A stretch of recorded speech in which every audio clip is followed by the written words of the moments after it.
Hey YouTube, it's me, B3, back with another great movie reaction review. And I just watched Sharknado. I just watched Sharknado for the first time. The reason it took me so long to watch this was because I don't watch Shark Attack movies. Because Jaws is the only Shark Attack movie you ever need to see. So this this shit goes on, and I'm sorry, but how was this as popular as it was? I know that it's stupid. A lot of people, I guess, thought it was funny. I didn't think it was funny. No, it was terrible. Lots of people might say that they think, oh, Sharknado, the movie's a big joke. It knows it's a joke. I don't think it does. I don't think it knew it was a joke until Sharknado 2, because Sharknado 2 is titled Sharknado 2, the second one. And there's also somehow a Sharknado 3. Well, come on, sci-fi. I mean, I'm not too surprised to get stuff like this from Asylum, but I mean, these sci-fi original movies can be kind of like hit or miss, but damn, I'm going to give you guys the read-up. This is how it appears on Netflix, which is where I watched it. When a hurricane swamps Los Angeles, thousands of sharks are swept up in tornadoes and deposited all over the city, where they terrorize residents. Starring Ian Ziering, Tara Reid somehow, and John Hurd. It's a terrible B-movie. Just horrible. It's directed by Anthony C. Ferrante. He did an awful job. There's continuity problems. The animation's terrible. And here's one where continuity and animation were both terrible at the same time. There's this one scene where they're rappelling off of a bridge to get kids out of a school bus that has water around it, and it's, of course, full of kids. So the reason they can't drive up to it, obviously, because of all the water around it. They rappel off the bridge which is totally dry, by the way. Completely dry bridge. The sky is actually sunny in this scene for some reason, or it's dark, depending on just, did they even have a script supervisor or anything? Like, what was going on with this movie? Horrible. Like, I don't even want to know the DP's name. Actually, I do, so I can make sure I never work with him. But his family is looking down on him, the guy rappelling down. His name is Finn. Haha. He's rappelling down, his family's looking down on him, but when the family's looking down on him, you can see the street. It's at an angle where you can see the street below, and there's no water on it. There's no water on the street. It's fucking stupid. And these sharks wouldn't be busy eating people when they're out of water. I mean, I know this is like a super stupid nitpick. These sharks would be dead before they even had the chance to eat lots of these people.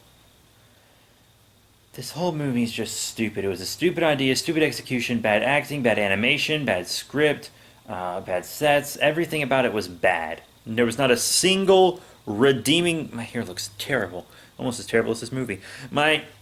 There's not a single redeeming fact for this. Nothing. Nothing. Not a single part of this movie is good. And I don't see what the big fucking deal was. I don't see what the big fucking deal was. Also, there's not a main character. There's not a main character. If I had to pick one, I guess I'd pick Finn.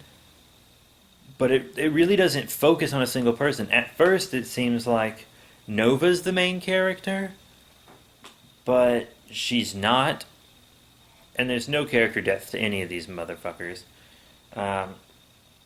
Just the whole family dynamic for Finn's family is stupid. It doesn't make any sense.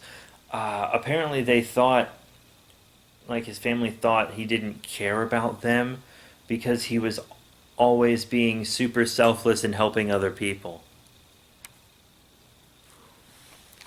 Is that not the dumbest fucking reasoning of all time? And they're like, oh, you don't care about us. It's like, bitch. He could have just gone the safety and shit, but he came and saved all of you, risked his life time and time over. He got eaten by a fucking shark in the end. Okay, so here's this stupid shit. Listen to this. So they're blowing up the Sharknadoes with bombs. And after the last one, all these sharks are falling out of the sky. And this huge great white comes down and it's about to like gobble up his daughter, because I'm sure that's what's on the shark's mind as it's falling from the sky. And this shark's falling down. He's falling down, about to swallow the dude's daughter. He pushes her out of the way, jumps into its mouth with a chainsaw. I hope I'm not making this sound cool, because it wasn't. The great white swallows him, and he cuts himself out of the great white and walks and comes out of it, which, of course, you expect.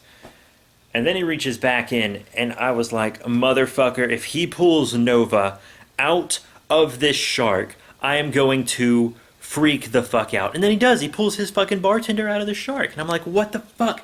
So the same shark that ate her, ate him, and then she lived long enough for him to get swallowed by it while his chainsaw was running, somehow not slice her to pieces while he was in there, cut his way out without being harmed, and then she's still alive and in one piece for him to pull out of there unharmed.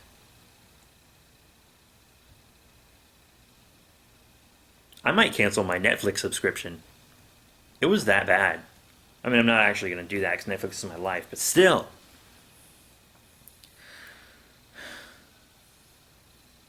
Just terrible. And then Nova's his bartender, as I mentioned.